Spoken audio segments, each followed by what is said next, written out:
Hello everybody, it's Samurai48 here and welcome back to another Star Wars Sunday. Today we're doing it a little differently. We're going over the Acolyte, which is a new show that just finished the other day, last week I believe.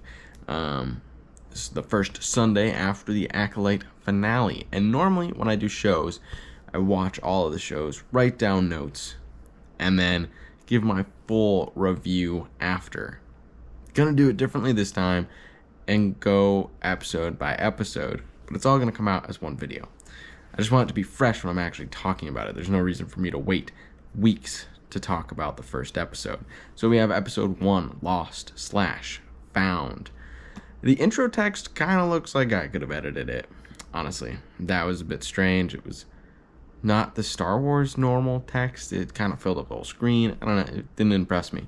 But then there's this pan from space down to an incredible landscape that just looked amazing. So it was kind of a weird, very simple to very nice.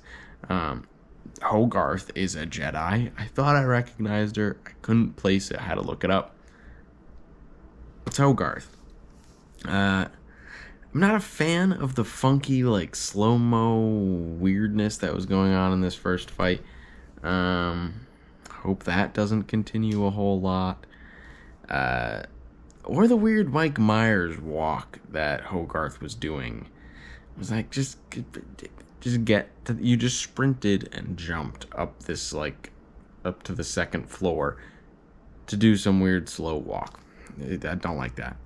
The force push is really cool, done well. We saw that in the commercials though, so nothing impressed me in that, because unfortunately they spoiled everything that was cool in the first episode in the trailer. And then Hogarth just dies, which I don't believe. A, it's Star Wars. B, she's on the poster for Disney Plus to watch Acolyte. So there's no way that she's already dead.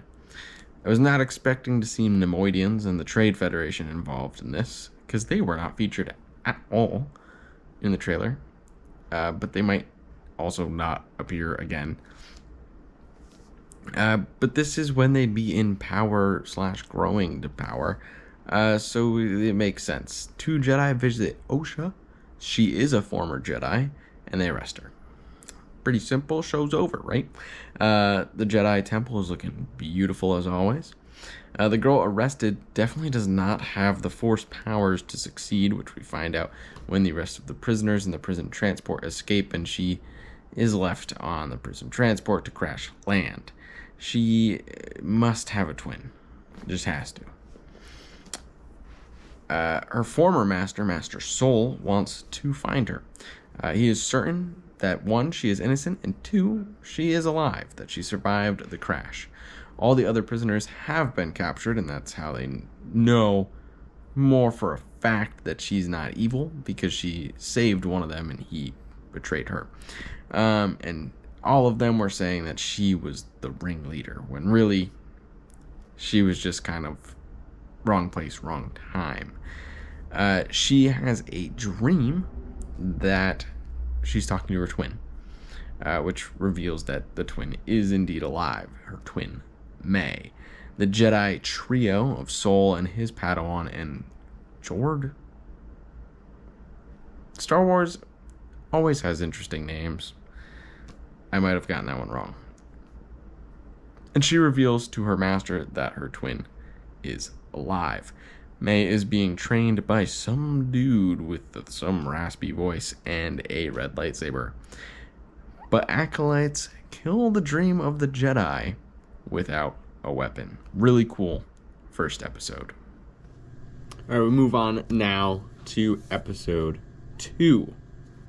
Revenge/Justice. Don't know why they're doing the slashes, but I feel like there could have been a different way to word that, but maybe not. That's just me. May broke into another Jedi temple, but failed to harm anyone. Soul and Osha are headed to investigate with their group of Jedi. May gets the next master to commit suicide with poison just before Soul, Osha, Yord, and the Padawan Jackie arrived. Yord might be a solo. He said the classic line. May verse Soul and Yord. She escapes. Osha does not stop her with the stun gun, missing her shot twice. May and her buddy, I don't really know how else to explain the dude, are headed to Kofar to attack a Jedi Wookiee, which is the final one that she hasn't found of the 4 from her home planet. Soul is the 4th, but she's already found Soul. Episode 3, Destiny. Osha and May were a part of a witch's coven.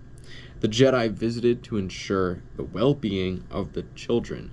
May failed the Jedi test on purpose to stay a witch, and Osha passed, wanting to become a Jedi.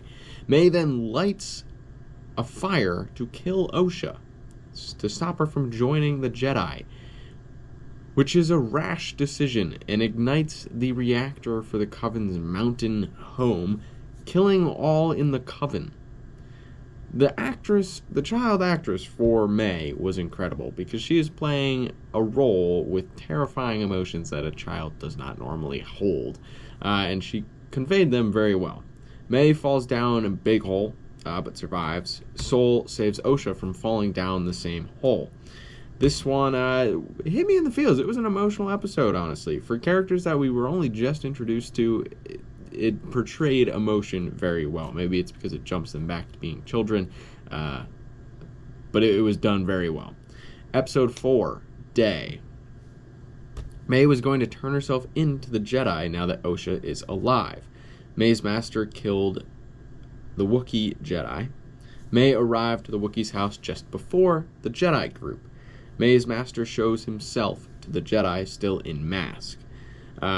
Pretty dope lightsaber scene where they all whip them out in a nice synchronized thing. Episode 5, Night. The master kills a bunch of nameless Jedi, but uses cool lightsaber moves to do it, so it's fine. Injures Yord. Osha fails to stun him. Well, she shoots him, but it doesn't do anything. Gets chased. May grabs the Wookiee's lightsaber. Soul versus the Master. May and Yord head back to the ship. May versus Soul's Padawan Jackie, not using lightsabers. Jackie cuffs May, then fights the Master until they chase May. Master kills Jackie, but she knocks off his helmet, revealing that it's been Buddy all along. I was shook. I was surprised. Jaw was literally dropped onto the floor. I did not see that coming. Honestly, I thought it was leaning towards it being someone from the Coven for a bit. Didn't expect him to be the one. But he kills Yord. Just snaps his neck. That one got me close to teary-eyed, I'll be honest. I wasn't expecting it. It kind of came out of nowhere. A lot of people died all of a sudden that I wasn't expecting.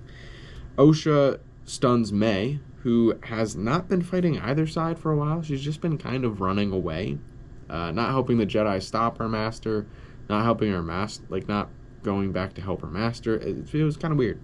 Osha stops Soul just before he kills Buddy. Creatures of the jungle take Buddy away. May stuns Soul. May tries to take Osha from the Jedi, but when Osha refuses, she knocks her out. May cuts her hair with Yord's lightsaber and takes Osha's outfit, returning to the ship with Soul. Buddy finds Osha still passed out. It's a good start to the season. It really is. This episode really shook everything up. Going into the episode, I thought some things might happen, and then some of them kind of happened. But it definitely took me by surprise where we are going now. And I'm very intrigued to see what happens with the twins now that they have kind of switched to masters. Neither of them obviously like the other person, but they're now in different spaces. So we'll see how that progresses. Episode 6, Teach/Corrupt. Buddy is trying to recruit Osha. I still don't know what his name is. I haven't figured that out yet. Whatever. He's trying to recruit Osha. Soul realizes he's been parent trapped, and he is with May and not Osha, and stuns her. He then jumps into hyperspace as a rescue team comes and responds to his call for help. Supposed call for help. He had a little update call. It was kind of... They didn't get the full message, so they went to go rescue him, but he leaves just before they get there, and they find the bodies of all of the dead Jedi. Osha then tries on Buddy's helmet, which he has repaired. It's kind of a rebound episode. We're set up to see Osha possibly turning more towards the dark side, and May is basically Soul's prisoner now. Their goal is to go find and rescue Osha, well, Soul's goal, and he is going to tell the truth to May. Episode 7, Choice. If you thought episode 5 was intense, holy cow, episode 7 brings it to a whole new level with a flashback to the Jedi's perspective 16 years ago. The Jedi learned the twins were created with a virgins in the Force. The Council, before they knew this, turned down Soul's request to bring the twins home in an attempt to protect them from the Coven. May did not intend on the fire spreading past the journal and accidentally had it spread to the rest of the home facility. Soul killed the twins' mom when she went to use the Force, and May saw this happen. The mom was going to allow Osha to leave with the Jedi. Wookiee, mind controlled by the witches, attacks Torben and Soul, badly injuring Torben and dueling Soul. And Dara then comes in and uses the Force to get the witches out of the Wookiee's head, and it was an ordeal for her to be able to do this, and accidentally killed the witches. Soul was not strong enough in the Force to save both twins from the fall and chose Osha.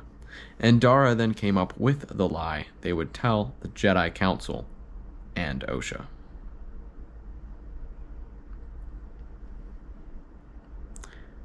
This was an intense episode. It started off pretty slow, if I'm honest. The first half of the episode or so, not really all that much happened. And then it all happened, and wow. May is responsible for 0 deaths. Soul is responsible for 1, and by the calculations, there were about 50 witches there. You didn't see them all on camera, but they're all dead now. So I'm going to estimate Andara's kill at 49. When you thought that May was responsible for all 50, it's a pretty big switch. Not so light side of that Jedi crew. Episode 8, the finale, The Acolyte. Osha sees a future, which is May killing Soul without a weapon. May escapes Soul. An old zombie thing is there with Osha and Buddy. Osha and Buddy are heading for May. All 4 are back where it all began, on Brendalk. May versus Osha, Buddy versus Soul. More Jedi arrive. Soul confesses to Osha and May, while Buddy watches. Osha force chokes Soul to death and picks up his lightsaber. The crystal was exposed to her skin, and it switched from blue to red, which was actually pretty cool to see it swap. Buddy wipes May's memory so Osha and him can escape, and Osha will train with him. May is arrested by the Jedi. The Jedi have blamed Soul for all the death, covering up the fact that they haven't captured Buddy, and who's Green Lady's former Padawan. And she finally goes to talk about all this with Yoda as the season ends. And I'm guessing season 2 will launch into them searching for Buddy and Osha. I enjoyed Acolyte. Was it a great show? No. Was it the best Star Wars show? No. Was it not the worst? Yeah, 100%. I think the online coverage of this has been a bit rude. It was a fun show. It took twists that I was not expecting, and it entertained me for 8 weeks. Let me know your thoughts on Acolyte in the comments down below. Thank you everybody so much for watching, and I hope you have a wonderful rest of your day.